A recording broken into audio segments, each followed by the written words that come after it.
Welcome to Salsido Paranormal. I'm your host, James Salsido, and tonight I am talking about haunted places in the U.S. As always, you can find all episodes of the show along with links to social media, ways to listen, and ways to support the show at the website, which is salsidoparanormal.com. That's SALSIDO paranormal.com. And there are many ways to support the show. You can share the show with others and rate and review it on your favorite podcast platforms. You can get extra content through the Patreon feed for as little as $1 a month. You can also check out the merchandise store and get all kinds of shirts there, as well as some other items with designs from amazing friends of the show. Also, please check out the links in the beginning of every episode description of the show um, for friends of the show. That would be Jen, the Arcane Observer, who has her own channel and also is the co-host on this show on Saturdays whenever possible. And Michael Strange of Trouble Minds Radio and the Trouble Minds Radio Network, KUAP Digital Broadcasting. There you can hear all kinds of amazing shows as well as my own 24/7 online. And also, support is never expected but always appreciated, as there are expenses in making these shows. Seems like I almost always forget some little part of that introduction there. Anyway, getting back to this series here, we're on Florida now. As I always say, please for any of these locations I talk about, if you're interested in them and would like to go see them, make sure that is allowed and legal and safe before you do try to go to any of these places. Because I do not recommend trespassing for any reason. And also, I will be providing article links in every episode description for all these places that I talk about. But I am just reading a summary of all the information I was able to find online, and to get to these locations a little bit quicker this way. So, but those articles, I definitely recommend checking out articles and just anything you can find in these locations that will also have pictures, which I cannot share because this is an audio show. So, let's get to this first location here. And I have heard about this one. I was talking in the last one of these shows, about how some of these places I had never heard of before, and others I had, and they're fairly well known, uh, even without any of the TV shows associated with this kind of thing now. And then there's others that I found because of TV shows, with all their good and bad sides to them as far as TV shows go. This next place is in Florida. That's where we're starting the state of Florida for this show. This is the St. Augustine Lighthouse in St. Augustine, Florida. Uh, it's renowned for both its long maritime history and its reputation as one of the most haunted lighthouses in America. Uh, so the site's origins trace back to Spanish watchtowers in the late 1500s, with the earliest stone lighthouse built in 1737 using coquina stones, coquina, Coquina stones. The United States constructed the first official lighthouse in 1824, but erosion forced replacement by the current 165-foot tower, completed in 1874. The lighthouse has guided ships for centuries, experiencing various tragedies and weathering hurricanes. It remains an active navigational aid and is part of the St. Augustine Lighthouse and Maritime Museum today. The Pittee sisters, Pittee, Pittee. So this is historic. I'm sorry, this is about the hauntings here. So in 1873, three daughters of Hezekiah Pity, I'm probably saying that the wrong way, the construction superintendent, sorry, and a local African American girl passed when a supply cart they were playing in broke loose and fell into the water. I've heard about this before.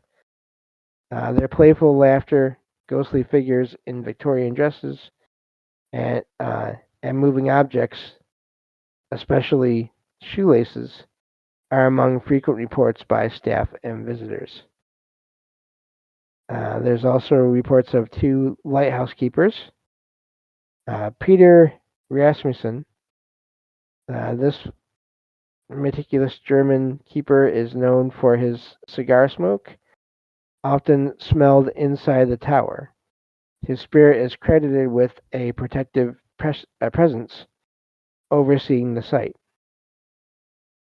Joseph Andrew, is the other one, was killed in the fall from the tower in 1859.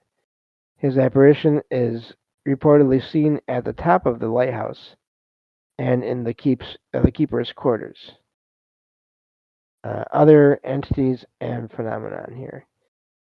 Shadowy figures, including a tall man in a mariner's cap, sometimes linked to William Russell, who was the past keeper, and footsteps on the spiral iron staircase are frequently seen and heard.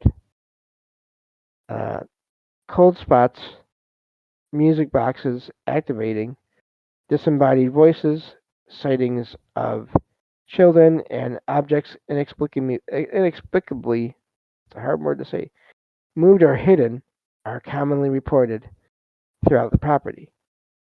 Investigations and media talks about here. The lighthouse has been featured on TV shows such as Ghost Hunters, where shadow figures and unexplained voices were captured on camera. Keep in mind that is a TV show. So, but that doesn't mean there can't be paranormal activity there, or that what they found wasn't real. We can't say that for 100% sure either way. The St. Augustine Lighthouse blends centuries of Florida's maritime history with a legacy of ghostly tales, and then realized I'm reading the part that I didn't mean to read. So, anyway, so that's it for that location there. And the TV series Ghost Hunters is where I first learned about that place. So, um, again, I've heard, and I kind of agree in a way. I've heard Soraya over on Where Did the Road Go, another great podcast, talk about how he feels like the shows the various paranormal investigation reality shows were great in one way for bringing the topic out to more people, but then of course the problem is that once the networks realized how much money was in them, they started uh, wanting more things to happen, whether they did or not. So that last part is me paraphrasing there, but basically um, what has happened. And it seems like in many cases anyway. So moving on to the next location here. Um, this is the Castillo de San Marcos, which is in St. Augustine, Florida again. It's the oldest masonry fort in the continental United States and a renowned site of haunted legend and paranormal activity. Construction began in 1672 by the Spanish after repeated English and pirate attacks destroyed previous wooden forts in St. Augustine. The fort was designed using that one stone, a shell stone, making it highly resistant to cannon fire and regular fire. That's fascinating. So shell stones are different in that way. Its design featured a bastion system with diamond-shaped corner towers and thick walls. The Castillo endured several sieges, notably a 50-day British siege in 1702 emerging as the only building left standing after the town was burned. Over its history, it passed between Spanish, British, and American control, serving variously as a defensive fort, prison for Native Americans, and military barracks. It became a national monument in 1924 and was restored to its original Spanish name in 1942. The fort's history as a battlefield, prison, and site of suffering has made it a focal point for ghost stories in St. Augustine, which does make sense.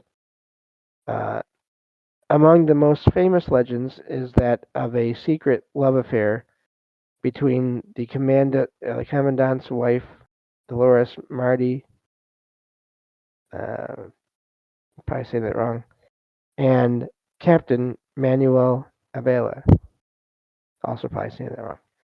Uh, Both supposedly vanished, and mysterious occurrences have been connected to a sealed room later discovered in the fort. Visitors, lost his thought. There you go. Visitors and staff have reported apparitions, cold spots, shadow figures, flickering lights, and disembodied voices, especially in the dungeon and gunpowder storage areas. Nighttime ghost tours and paranormal investigations frequently highlight the Castillo's reputation as one of Florida's most haunted sites. Various accounts also speak of unexplained footsteps, spectral soldiers, and sensations of being watched from the battlements and interior rooms. It goes into notable features. It's located on the bayfront and so it's Matanzas Bay in St. Augustine. Uh, as far as construction goes, the walls are up to 27 feet high and 12 feet thick, with a moat, drawbridges, and fortified bastions. And I already went over the uses, but historic uses, it says defend treasure fleets, sheltered settlers, imprisoned Native Americans again, it said, and others, and shape local folklore. The Castillo de San Marcos is a living monument to centuries of conflict, resilience, and unexplained phenomena that continue to inspire stories and investigations today. So that's where that one ends. Makes sense if you have these stone buildings that are around for hundreds of years, with the way that stones and crystals can have effects or contain or manipulate energy, that there could be activity there. The next location here is I know this is just one of them, but the Biltmore Hotel in Coral Gables in, I believe it's Tampa. Let's see, no, I'm sorry, not Tampa, Miami. So this is the history of the Biltmore Hotel, Coral Gables, Florida. So it says opened in 1926, so relatively recent building compared to some that we've been talking about tonight. The Miami Biltmore Hotel was a vision of developer George Merrick and hotel magnate John McKenty Bowman, designed to be the centerpiece of Coral Gables and a symbol of luxury in South Florida. The hotel was known for its Mediterranean architecture and drew celebrities, socialites, and even gangsters, including Al Capone and Thomas Fatty, in quotation marks there, Walsh, during the Roaring Twenties. After serving as a fashionable resort, the hotel was converted to a military hospital during World War II and then a veterans hospital until 1968. It stood abandoned for years, fueling local legends. Here again, you have these places that are used for multiple things: hotels and the medical facilities. Two types of locations that seem to be really common places for paranormal activity. Following restorations, the Biltmore returned as a premier luxury destination and historic landmark. Uh, doesn't say when there, but the most famous ghost is mobster Thomas Walsh, killed in a gambling dispute on the 13th floor in 1929.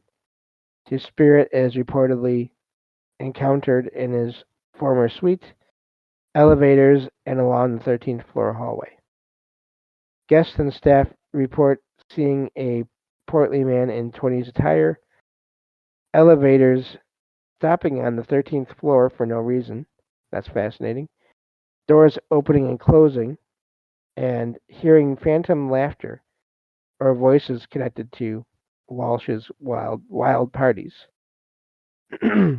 Other apparitions include a woman in white, believed to be a someone who passed, a ghostly elevator operator, and marching military figures, possibly linked to the building's years as a military hospital.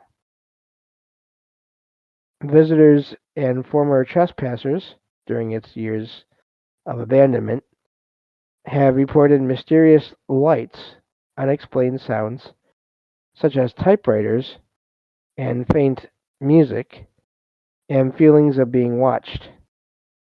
The hotel employed its own official storyteller for 10 years to share and collect ghost stories. I would love that job. Highlighting the Biltmore's reputation as Florida's most haunted luxury hotel.